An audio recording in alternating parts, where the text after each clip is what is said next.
So it's kind of a way for me to get to know who you are, but now I missed you two. You saved the best for last. Good morning. That's all right, I get you twice. Good morning. Good morning. Huh? Oh, but you did the right thing. You stuck your hand up and say, wait a minute, you missed me. Good job. Good morning. Good morning. Good morning. Good morning.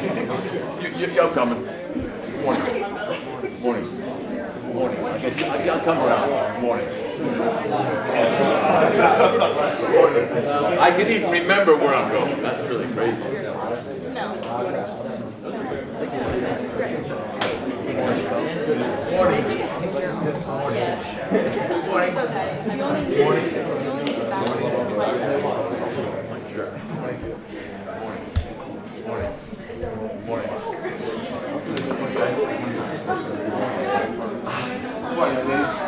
Good morning.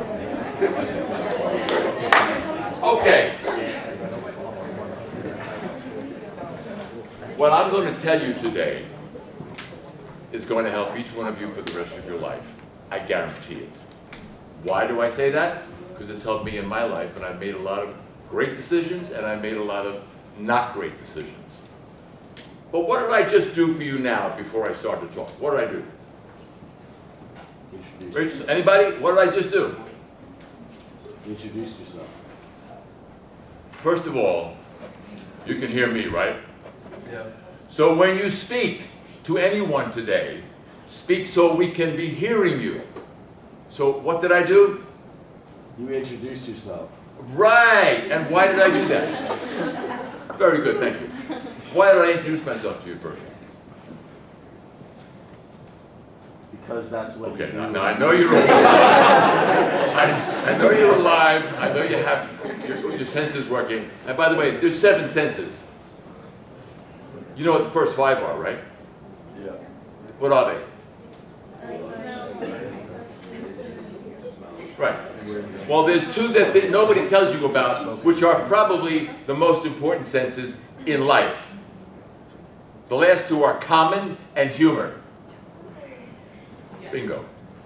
So what I did was, I started this presentation off by showing you respect. I'm going to ask you to listen to me before I even introduce myself to you. And why would you want to listen to somebody who didn't have the courtesy and the time to understand that I should do things like introduce myself to you first? Because frankly, as I said to you, the reality is my comment, and by the way, I use no-tech PowerPoint. You know what no-tech PowerPoint is? It means that I hold up something like a poster that you can read. The power of people is your #1 resource in life. And then I become the power behind the delivery. Because every time I've seen a PowerPoint in a school, and I'm doing this 21 years, when the PowerPoint comes on, the room gets darker, and what happens to a lot of the students when that happens? They fall snooze. So, that's not happening here. You're going to remember what I say, because you're going to see it, hear it, and feel it. The 3 most important things that you're going to do in life whenever you're dealing with human beings, which is the only thing that's the same thing in every type of job you have, is other people, right? That's why it's the #1 resource in your life. Now, I'm also an acronym freak. And I figured when I started this business 21 years ago, I would create acronyms that made sense, not just a military acronym. But I want you to know when I talk about the fact that people are your greatest resource in life, it's because they are. And it's what they are because what they do for you are these things. Can everybody read that? I can't hear anything. Anybody read that? Yeah. Yes. What does it say? Exciting. They present exciting opportunities.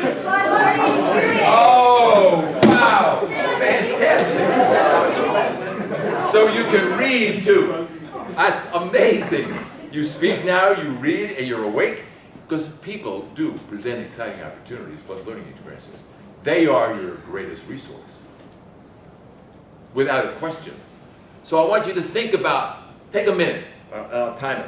And I want you to each think about how many people have helped you in some way, challenged you, frustrated you, to get you to where you are today, sitting here at Molloy as freshman student athletes. Think about the number of people in your head who did that. And then I'm going to ask you, just somebody, you're all going to holler out, or a few of you will holler out with the courage. How many people have helped you to be successful? Think about it.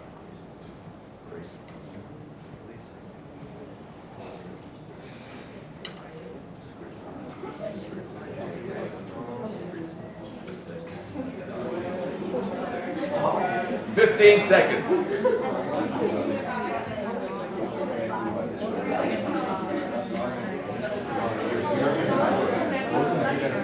Okay, now wait a minute. I hear an awful lot of things called conversation when I ask you to think about something. Thinking doesn't require conversation, does it? No. Okay, so how many people have helped you? You think? Do you think? Just give me a rough idea. A lot. A lot. A lot. More than 2? Less than 100. How many helped you? Yeah, roughly. Roughly. Probably like More more than 20. than 20. How many helped you?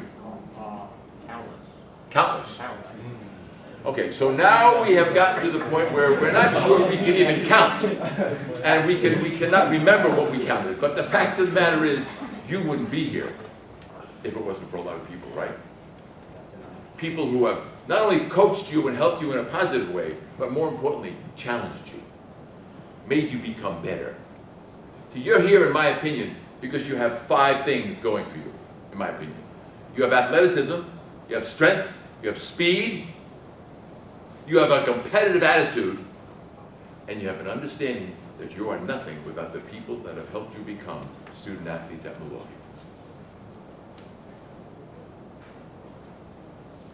The other thing I want you to understand is, and I'm going to tell you things that you haven't heard before in school, but you should have heard, in my opinion. Each of you in this room, according to the Bureau of Labor Statistics, will have 12 to 15 jobs during your career. Have you ever been told that? Anybody ever tell you you're going to have that many jobs?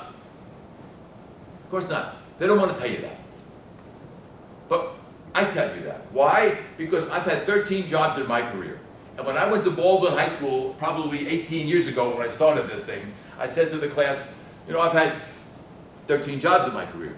And one young kid in the back, the courage was, hey Bob, can I ask you a question? I said, of course. He goes, you've had 13 jobs and you think you're successful? And that's just how he asked the question. I loved it. I went up to him, I said, absolutely. Thank you very much. He said, why? I said, because I learned something in every one of those jobs. To become a student athlete, you weren't perfect when you took your sport on, were you? But you loved it. You had a passion for it. And you knew there were many different skills required for you to be successful. So I've just said to you that people are your #1 resource in life. But now we're going to talk a lot about what skills do you need to be engaging people so they make a choice to help you versus somebody else. Because people have choices every day when they look at us. I did 5 things when I walked around this room this morning and I introduced myself to you. I like simple numbers because things are easier to remember. I'm told that your generation doesn't have much of an attention span. I think maybe because so much stuff is thrown at you in very quick, short pieces, you can't have an attention span. It's changing all the time. But your game and the game you play, the sport you play, requires you to be consistent all the time, right? Not sometimes. You have to remember what to do. So,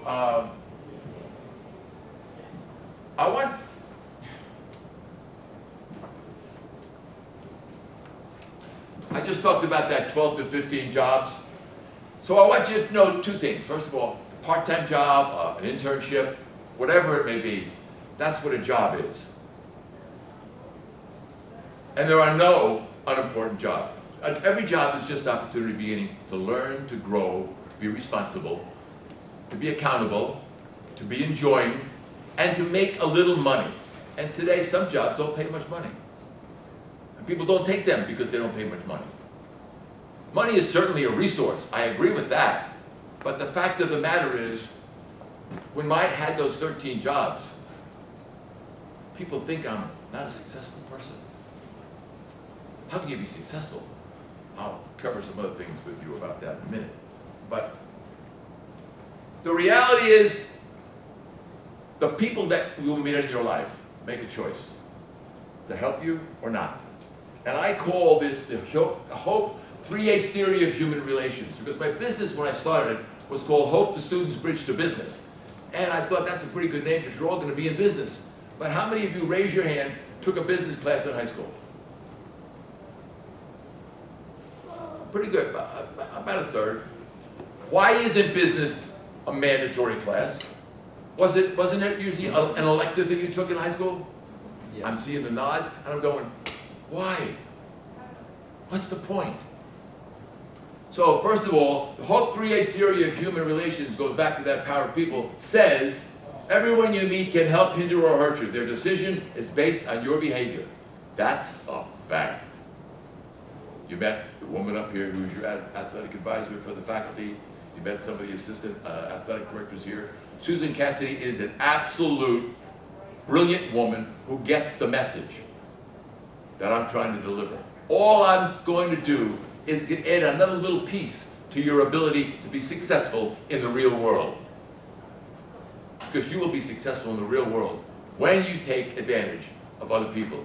Take advantage in the sense that when they want to help you, you allow them to. Help, hinder, or hurt you. Hinder means what? Get in the way. When I was younger, I was a little bit more arrogant and overly confident. Even though when I was growing up, my parents told me I would never be successful. My father said, you were a lousy student, and I was in high school, and I was in college, and I'll get into that later. But people will see things in you that you do not see in you. People will recognize potential that you have just by the way you treat other people, and they'll want to help you.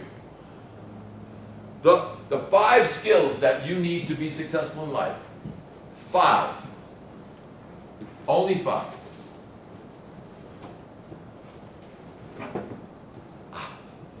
I sometimes lose my PowerPoint, but I can easily find them. And I never lose the power until I stop breathing. The fact of the matter is, here's the 5 skills that you need to be successful in life, in the order of which they are given in a pyramid. The bottom 2 are the foundation for the other 3. And those are the skills today that we are calling in academia and in social media and in the media, we're calling them soft skills. Have you ever heard the term soft skills? No? Wow. Well, you're going to hear some really crazy stuff and read about it. But the fact of the matter is, they're called soft skills. And when I started this business and I was taking those 5 skills, which start with first impression, interpersonal communication, presentation, and selling, I thought to myself, that's what you need to be successful in life. Don't you make a first impression when you meet somebody every time? You met the people up here. I hope when you see them again, you walk up to them and shake their hand and smile, because I did 5 things with you. That's the Taco Bell commercial. But I'm not running for Taco Bell. I have positive body language. I made eye contact with you. I greeted you. I shook your hand. And that's the way you have to treat everybody. Eye contact, and I smile. Oh yeah, smiling matters. Because most people that I meet, your age, or even my age, if they're breathing, they don't smile much. And smile when you leave here. You will all take with you a little card that I created years ago, because I thought to myself, what am I going to give students to take with them where they can put it in their purse or put it in their iPhone case or put it in their wallet or whatever. I made a think card. Think means this helps inspire new knowledge. So on this card is some of the information that I'm covering here today as a reminder, because we all need reminders. To be good at your skills in your sport, you do them over and over and over, don't you? Repetition is what makes you good in your sport, does it not? Well, so the same thing goes for these 5 skills. The more you do them, the more proficient, the easier they are to do, and people recognize that. So on this little card is the acronym for SMILE, which means simply makes individuals less edgy. Because if I had walked up to you and I said, morning, nice to meet you. Does it look like I'm happy to meet you? So here's the reality. I learned in sports. And by the way, just so you know, I was a temporary student athlete in college. What is a temporary student athlete? It's a quick story. I wrestled in college, but I wasn't a wrestler. Anybody here ever wrestle? Okay, then you will appreciate this story. In college, I am walking around the campus one day, and I weighed 215 at that time, and I was in good shape. And a guy walks up to me and says to me, hi, I'm Coach Vox. What's your name? I said, Bob Wolf. He goes, nice to meet you, Bob. I came here to start a wrestling program. Did you ever wrestle? I said, nope. He said, you want to give it a shot? I said, sure. Big mistake. Big mistake. But I accepted the offer and joined the wrestling team at St. Francis University in Loretto, Pennsylvania. And he took me under his wing, along with some of the other wrestlers who had wrestled a lot, and taught me the basics of college wrestling, or wrestling period. And Coach Vox was from Lock Haven State, Pennsylvania, which is a huge wrestling college, by the way. And so when he gets ready, by the way, and then he said to me one day, he said, okay, Bob, in practice, tell you what we're going to do. The weight classes in numeric numbers end at 191 pounds back then. After 191, we go into the unlimited category. And I said, what does that mean? He said, that means anyone that weighs more than 191 will be in that category of wrestling. I said, you mean I will be wrestling people at 215 who could be a lot heavier? And he said, oh yeah, you'll be fine, you'll be fine. Boy, was I stupid and gullible at that point in my life. So we get ready, and he brings in Lock Haven YMCA team to wrestle us pre-season to get ready for this pre-season regular match. And Lock Haven YMCA team is made up of men who have been wrestling for a long time. So all the weight classes go through, and they get to my weight class, unlimited. Now I know a little bit about sit-outs and rollovers, and I know how to grapple a little bit. And I think I'm strong, I think I'm athletic. And my opponent walks out, he's about 5'8", weighed about 235 pounds, like a keg of beer with legs, no neck, arms like legs. And I'm thinking to myself, oh boy.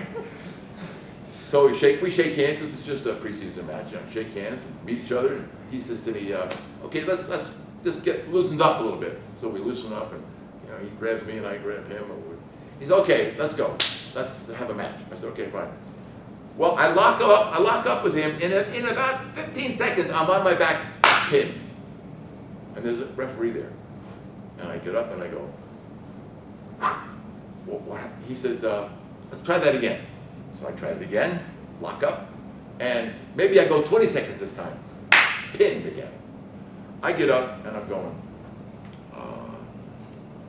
he said, Bob, how long have you been wrestling?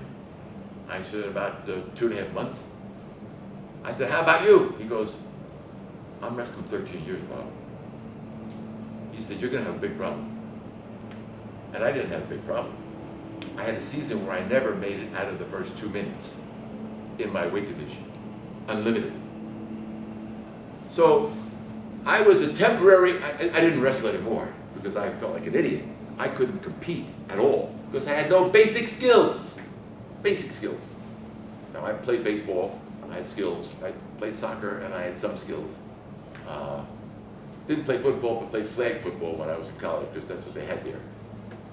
So came the time, I get a phone call about, many years ago, and I hear, Bob Wolf. I go, yeah, he goes, it's Coach Vox. I said, oh, Coach Vox, how you doing? He says, I'm doing great. He said, listen, we're going to have a reunion of the wrestling team. We'd like you to come. I said, why? He said, What do you mean, why? I said, because I didn't do anything. I wrestled for a year. And I didn't win anything. I didn't win a match. I didn't get out of the first period. Why would you want me at a wrestling reunion? He said, well, you were important for me then. I was starting a program, and I had, with you accepting to go into the unlimited category, where you've never done it before, you saved me from a forfeit on every match. You know what you're saying? I was a willing body.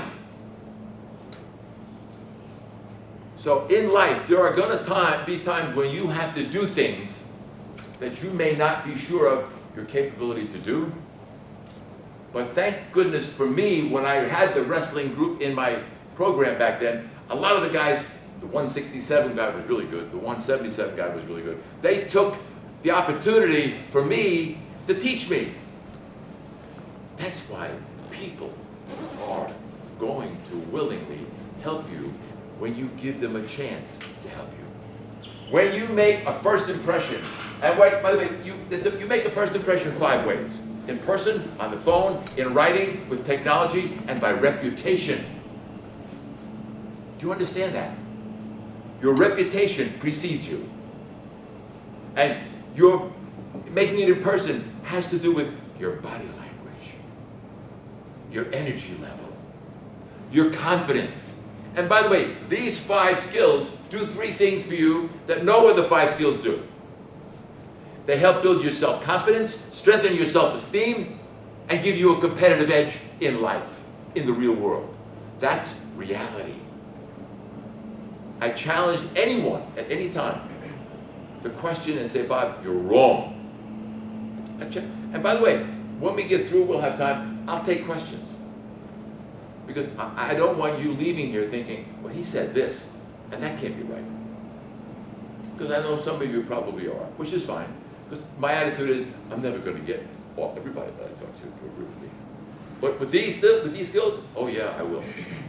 Because you will make a first impression every single day you come on the court, the field, and when you get into the real world, when you go on interviews, when you get hired, you're going to make first impressions. Do you understand that? And there's 5 ways you make that first impression. And your ability to do what I did with you when we first started, to meet people meet them the right way with a smile and positive energy and a handshake and a greeting, that's powerful. Does it make sense? I know some of you already do that. I could tell when I went around the room who's comfortable making a first impression, and I can tell when someone is not. But that's okay. You're younger than me. Well, not a lot, but okay, maybe a lot. The fact of the matter is, you're going to learn how important these skills are as you live your life. So first impression skills are the first 2 of the foundation and the framework for the 5. Interpersonal skills. What are interpersonal skills anyway? They're the skills that allow people to see, hear, and feel who you are as a human being. They're manners, common courtesy, kindness, being friendly, being polite. I was standing outside talking to 2 gentlemen earlier from the safety group, public safety, and a woman came by with a cup of coffee, and I opened the door for her office, because she had her hands full. She said, oh, thank you very much. I said, yeah, you're welcome. And the guy said, that was the nice thing you did. I said, but that's the right thing to do. So the little things that matter with people who watch you, pay attention to you, and hear you make a huge difference with what they think about you. Does that make sense? And I want everybody that I ever talk to walk out of this room saying, I need to work on some things. In the beginning, I had low self-confidence and low self-esteem because my parents told me I would never be successful. I was a lousy student. And by the way, I'll tell you this story now because it relates. I was academically suspended from college after my junior year. And they said, you know what, Bob? Take a year off, get your act together, and you come back. Well, that proved to my father that I was absolutely not going to be successful. So what did I do during that year? I worked in a Weyerhaeuser corrugated carton factory, making corrugated cartons, where it was 150 degrees in the graveyard shift from 10 p.m. to 6 a.m. And I took some classes at Fairleigh Dickinson University in New Jersey to just make up some time academically so I wouldn't go totally brain dead during the year. So the year is up and I'm a lifeguard every summer because I love lifeguarding. We'll know this story later, but